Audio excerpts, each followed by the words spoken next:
आज से कई सौ साल पुरानी बात है। एक गांव में राम सिंह नामक एक किसान अपनी पत्नी व बच्चों के साथ रहता था। राम सिंह अनपढ़ व गरीब था, मगर अपने बेटे सुंदर को पढ़ा लिखा कर किसी योग्य बनाना चाहता था, ताकि उसका बेटा भी उसकी भांति उम्र भर मेहनत व मजदूरी न करता रहे। अपने पुत्र से उसे बड़ी आशाएं थी। लाखों सपने उसने अपने पुत्र को लेकर सजो डाले थे। वही उसके बुढ़ापे की लाठी था। उसका बेटा सुंदर भी काफी बुद्धिमान था। वह गांव के पंडित कस्तूरी लाल के पास जाकर शिक्षा ग्रहण कर रहा था। उसने भी अपने मन में सोचा हुआ था कि वह भी आगे चलकर पढ़ लिख कर बड़ा आदमी बनेगा और अपने माँ बाप के कदमों में दुनिया भर की सारी खुशियां और सारे सुख लाकर डाल देगा। इंसान यदि किसी लक्ष्य को निर्धारित कर ले और सच्चे मन से उसे पाने का प्रयास करे तो वह उसमें सफलता अवश्य प्राप्त कर लेता है। ऐसा ही सुंदर के साथ भी हुआ।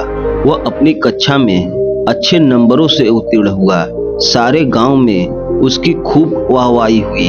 अपने बेटे की इस सफलता से राम सिंह का मस्तक भी गर्व से ऊंचा हो उठा। एक रात राम सिंह ने अपनी पत्नी से कहा, सुंदर की माँ, मेरे मन में सुंदर को लेकर काफी दिनों से एक विचार उठ रहा है। कहो जी।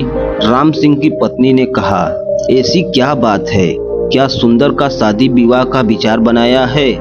अरे नहीं भगवान, शादी विवाह तो समय आने पर उसका करेंगे ही, मगर अभी उसे अपने पैरों पर खड़ा तो हो जाने दो। मेरा तो यह विचार है कि क्यों न उसे हम शहर भेज दें, ताकि वहां जाकर कोई अच्छा सा काम धंधा सीखकर कुछ बनकर दिखाए। यहाँ गांव में तो बस मेहनत और मजदूरी का ही धंधा है। पढ़ने लिखने के बाद भी यदि उसे यही धंधा करना है तो इतनी पढ़ाई लिखाई का क्या लाभ? हमारा तो अपना कोई खेत भी नहीं जिसमें मेहनत करके वह कोई तरक्की कर सके। मगर सुंदर के बापू, सुंदर ने तो आज तक शहर देखा ही नहीं। हम किसके भरोसे उसे शहर भेज दें? सुंदर की माँ कमला ने कहा, माना कि हमारा सुंदर समझदार और सूझबूझ वाला है और शहर में वह कोई अच्छा सा काम धंधा तलाश भी लेगा, मगर शहर में टिकने का कोई ठिकाना भी तो होना चाहिए। सुनो सुंदर की माँ, शहर में मेरा एक मित्र है। हालांकि हम दोनों वर्षों से एक दूसरे से नहीं मिले, मगर फिर भी मुझे उम्मीद है कि यदि मैं सुंदर को उसका पता ठिकाना समझाकर भेजूं तो वह अवश्य ही उसे शरण देगा और रोजी रोजगार ढूंढने में वह सुंदर की सहायता भी करेगा। बात तो आपकी ठीक है सुंदर के बापू, लेकिन मेरा मन नहीं मान रहा है कि मैं अपने लाल को अपनी आंखों से दूर करूं। ऐसा तुम अपनी ममता के हाथों मजबूर होकर कह रही हो, मगर दिल से तुम भी यही चाहती हो कि हमारा बेटा तरक्की करे। इसलिए दिल को मजबूत बनाओ। सुंदर शहर जाकर कुछ बन गया तो हमारा बुढ़ापा भी सुखी से गुजरेगा। और इस प्रकार राम सिंह ने अपनी पत्नी को समझा बुझाकर सुंदर को शहर भेजने के लिए राजी कर लिया। उसी शाम सुंदर जब अपने यार दोस्तों के साथ खेल कूद कर घर वापस आया तो राम सिंह ने बड़े प्यार से अपने पास बैठाया और अपने मन की बात बता दी। सुंदर यह जानकर बहुत खुश हुआ कि उसका बापू उसे शहर भेजना चाहता है। वास्तव में सुंदर भी यही चाहता था कि वह किसी प्रकार से शहर चला जाए और वहां कोई काम धंधा करे, जिससे उसका परिवार सदा सदा के लिए गरीबी से छुटकारा पाए और सुख भोग सके। अतः पिता का प्रस्ताव पाकर वह बड़ा खुश हुआ और बोला, पिताजी, चाहता तो मैं भी यही था कि मैं पढ़ लिख कर शहर जाऊं और अच्छी नौकरी करके अपने घर की कमाई में हाथ बटाऊं। यही सोचकर मैंने आपसे अपने मन की बात नहीं कही, मगर जब आप यह स्वयं मुझे शहर भेजने के इच्छुक हैं तो इससे अधिक खुशी की बात मेरे लिए भला क्या हो सकती है। मैं अवश्य शहर जाऊंगा। और इस प्रकार दूसरे दिन ही राम सिंह ने उसे दीन दुनिया की ऊंच नीच समझाई और अपने मित्र का पता देकर शहर के लिए विदा कर दिया। सुंदर काफी सूझबूझ वाला समझदार युवक था। अपने माता पिता के दुख दर्द को वह भली भांति समझता था। वह यह भी जानता था कि गांव में रहकर तो उसका भविष्य अंधकार में डूब रहा है, जबकि उसकी इच्छा बड़ा आदमी बनकर अपने माता पिता को भरपूर सुख देना था। अतः खुशी खुशी वह शहर के लिए रवाना हो गया। शहर में आकर सुंदर की आंखें चुंधिया गई। खूब भीड़ भड़क्कड़, सजी सवरी दुकानें, तांगे इक्को का आवागमन। खैर आश्चर्य से वह सब देखता सुंदर अपने पिता के कथित दोस्तों से मिलने चल दिया। लेकिन जब वह पता के बताए स्थान पर पहुंचा तो पता चला कि उसके पिता दोस्त रामचंद्र तो न जाने कब का मर गए। अब तो उसके परिवार का कोई भी अता पता भी नहीं है। यह जानकर सुंदर बहुत निराश हुआ और सोचने लगा कि अब क्या होगा। आशा निराशा तो जीवन में चलती ही रहती है, लेकिन सुंदर उन युवकों में से नहीं था जो हताश होकर बैठ जाते हैं। उसमें हिम्मत और आत्मविश्वास कूट कूट कर भरा था। उसने अपने आप को दिलासा दिया और बोला, बेटे सुंदर, निराश होने से कुछ नहीं होगा। अब शहर आ ही गए हो तो कुछ करके ही लौटेंगे। माँ और बापू ने मुझसे बड़ी उम्मीदें लगा रखी हैं।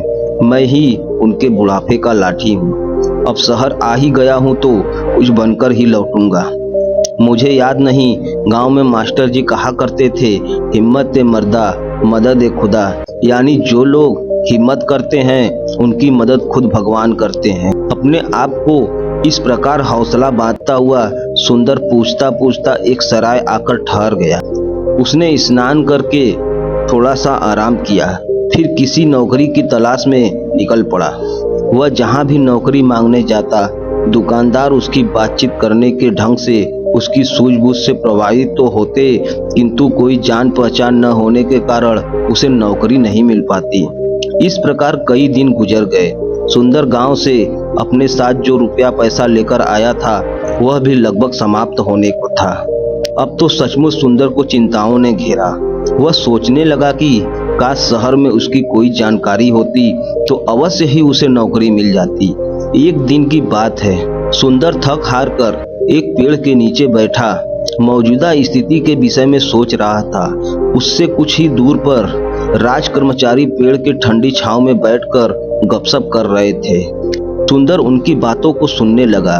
एक दूसरे से कह रहा था, कुछ भी कह भाई रामवीर, तू है बड़ा नसीब वाला। हम दोनों साथ साथ ही राज दरबार की सेवा में आए थे, मगर तू तरक्की करके राजा जी का खंजाकी बन गया और मैं सिपाही का सिपाही।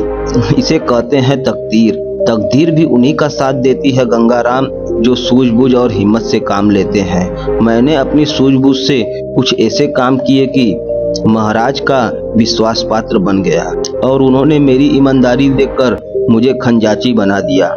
न भाई, तू जरूर किसी साधु या फकीर से कोई मंत्र वंत्र पढ़वा कर आया है जो इतनी जल्दी तरक्की कर ली, वरना मैं क्यों न किसी ऊंचे पद पर पहुंच गया। भैया, तू मुझे भी अपनी कामयाबी का राज बता। तेरे जैसे लोग इसी चक्कर में रहते हैं कि पकी पकाई मिल जाए खा ले। अरे भाई मेरे, अगर इंसान में हिम्मत और हौसला, ईमानदारी, साहस और सूझबूझ हो तो वह पहाड़ को खोदकर नदी बहा दे। देख, तू वह मरा हुआ चूहा देख रहा है ना? रामवीर ने सड़क के किनारे पड़े एक मरे हुए चूहे की ओर इशारा किया। हाँ, देख रहा हूँ। आने जाने वाले लोग भी उसे देख रहे हैं और घृणा से थूक कर दूसरी ओर मुंह फेर कर निकल रहे हैं। रामवीर भाई, मैं तुझसे तेरी कामयाबी का रहस्य पूछ रहा था और तू मुझे मरा हुआ चूहा दिखा रहा है। ये क्या बात हुई? गंगाराम, मैं तुझे कामयाबी की बाबत ही बता रहा हूँ। सुन, लोग उस मरे हुए चूहे पर थूक कर जा रहे हैं, मगर कोई सूझबूझ वाला इंसान इस मरे हुए चूहे से भी 4 पैसे कमा लेगा। अक्ल का इस्तेमाल करने से इंसान कामयाबी हासिल करता है, जंतर मंतर से कुछ नहीं होता। मैं समझ गया भाई रामवीर। निराश सा होकर गंगाराम बोला, तू मुझे अपनी कामयाबी का राज बताना ही नहीं चाहता। खैर, कभी तो मेरे भी दिन बदलेंगे। आ, अब चलते हैं। इस प्रकार वे दोनों राज कर्मचारी उठकर चले गए। वे तो चले गए, मगर खंजाची रामवीर की चूहे वाली बात से सुंदर के दिमाग में खलबली सी मचा दी। उसके दिमाग में रामबार की कही बात बार बार गूंज रही थी। लोग उस मरे चूहे पर थूक कर जा रहे हैं, मगर कोई सूझबूझ वाला इंसान इस मरे चूहे से भी 4 पैसे कमा लेगा। सुंदर सोचने लगा, खंजाची की बात में दम है। जिस देश में मिट्टी भी बिकती हो वहाँ कोई चीज बेचना मुश्किल नहीं, मगर इस मरे हुए चूहे को खरीदेगा कौन? कैसे कमाए कोई इससे 4 पैसे? चूहे को घूरते हुए सुंदर यही बात सोच रहा था, लेकिन उसकी समझ में नहीं आ रहा था। तभी सड़क पर उसे एक तांगा आता दिखाई दिया। तांगे में एक सेठ बैठा था जिसने एक बिल्ली को अपनी गोद में दबोचा हुआ था। बिल्ली बार बार उसकी पकड़ से छूटने की कोशिश कर रही थी। अभी घोड़ा गाड़ी सुंदर के आगे से गुजर ही रही थी कि बिल्ली सेठ के गोद से कूदी और सड़क के किनारे की झाड़ियों में जा घुसी। अरे अरे तांगे वाले, तांगा रोको, मेरी बिल्ली कूद गई, सेठ चिल्लाया। तांगा रुका और सेठ उतरकर तेजी से झाड़ियों की तरफ लपका। अरे भाई तांगे वाले देखो, मेरी बिल्ली उन झाड़ियों में जा घुसी, उसे पकड़ने में मेरी मदद करो। सेठ झाड़ियों के पास जाकर बिल्ली को बुलाने लगा। इसी बीच तांगे वाला और सुंदर सहित कुछ अन्य लोग भी वहां जमा हो गए। अरे भाई, मैं किसी खास प्रयोजन से इस बिल्ली को खरीद कर लाया हूँ, कोई इसे बाहर निकाले, मेरी सहायता करो। सेठ बेताब होकर एकत्रित हो गए लोगों से गुहार कर रहा था, जबकि झाड़ियों में घुसी बिल्ली अपने पंजे झाड़ झाड़ कर गुर्रा रही थी। देख नहीं रहे हो सेठ जी, बिल्ली किस प्रकार गुर्रा रही है? एक व्यक्ति बोला। हाथ आगे बढ़ाते ही झपट पड़ेगी।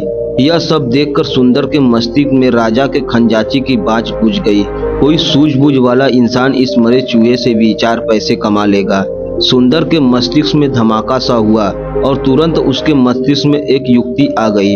वह सेठ से बोला, सेठ जी, अगर मैं आपकी बिल्ली को काबू में करके दूं तो आप मुझे क्या देंगे? सेठ जी ने तुरंत सुंदर की ओर देखा और बोला, भाई तू मेरी बिल्ली को काबू करके देगा तो मैं तुम्हें चांदी का एक सिक्का दूंगा। चांदी का सिक्का सुंदर के मुंह में पानी भर आया। ठीक है, आप यहीं रुकिए, मैं अभी आपकी बिल्ली को काबू करके आपको देता हूँ। कहकर सुंदर दौड़ा दौड़ा उसी दिशा में गया जिधर मरा हुआ चूहा पड़ा था। वाह बेटा सुंदर, बन गया काम। उस दिन खंजाची ने ठीक ही कहा था, यदि सूझबूझ से काम लिया जाए तो इस मरे हुए चूहे से भी 4 पैसे कमाए जा सकते हैं। सुंदर ने मन ही मन खुश होते हुए एक रस्सी तलाश की और चूहे की गर्दन पर फंदा लगाकर झाड़ियों की ओर चल दिया। हटो हटो सब पीछे हटो। भीड़ को एक ओर हटाता हुआ सुंदर बोला, बिल्ली अभी बाहर आती है। अरे मरा हुआ चूहा, यह तो वहां पड़ा था, किसी ने कहा। दूसरा बोला, अरे भाई वाह, इस लड़के ने तो मौके का फायदा उठाकर एक सिक्का कमा लिया। इसे कहते हैं बुद्धि का करिश्मा।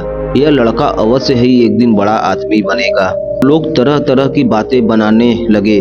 सुंदर झाड़ियों के करीब बैठ गया और रस्सी से बंधे चूहे को बिल्ली के सामने लहराने लगा।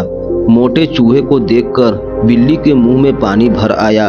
एक नजर उस मैत्री भाव से सुंदर की ओर देखा, फिर दुम हिलाती हुई धीरे से सुंदर के करीब आने लगी। सभी लोग उत्सुकता से यह तमाशा देख रहे थे और फिर कुछ ही पलों बाद चूहे के लालच में जैसे ही बिल्ली बाहर आई, सुंदर ने उसकी पीठ पर प्यार से हाथ फेरा और उसे गोद में उठा लिया और उसने उस मरे हुए चूहे से 4 पैसे कमाकर यह दिखा दिया कि जीवन में कुछ भी असंभव नहीं है।